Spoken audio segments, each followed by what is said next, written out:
नमस्कार. आज थोडीशी बाहेर गेले होते, मग त्यामुळे मला घरी यायला लेट झालं होतं आणि रोज मी दुकानावर जाताना जेवण करून जाते. लेट झाल्यामुळे मी आज काही जेवण केलं नाही आणि तशीच दुकानावर गेले आणि दुकान बंद करायला देखील लेट झालं होतं. मग येताना घरी जाऊन स्वयंपाक करेपर्यंत मला भूक कंट्रोल झाली नसती, म्हणून मी ते मोमोज खाल्ले. टेस्ट खूप छान आहे इथले आणि नेहमी खात असते जेव्हा आठवण येईल तेव्हा. आणि येताना मग भाजीसाठी मी इथून मासे घेतले होते आणि हा प्रकाशला सांगत होते मी की हा पापलेट मासा आहे वगैरे. तो काही खात नाही जास्त, पण त्याला मी सांगत होते. मग इथून मासे वगैरे घेतले, त्यांनी क्लीन करून दिले मला.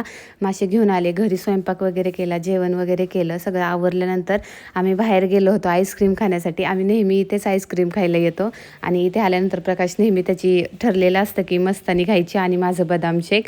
आणि खूप छान वाटतंय, खूप छान आहे तिथली टेस्ट. आणि असं रस्त्यावर उभं राहून खायची मज्जाच वेगळी असते. थंडीच्या दिवसात आईस्क्रीम खायची मज्जा एक वेगळीच असते. आणि असा होता आजचा माझा दिवस. भेटूया पुढच्या ब्लॉगमध्ये. बाय.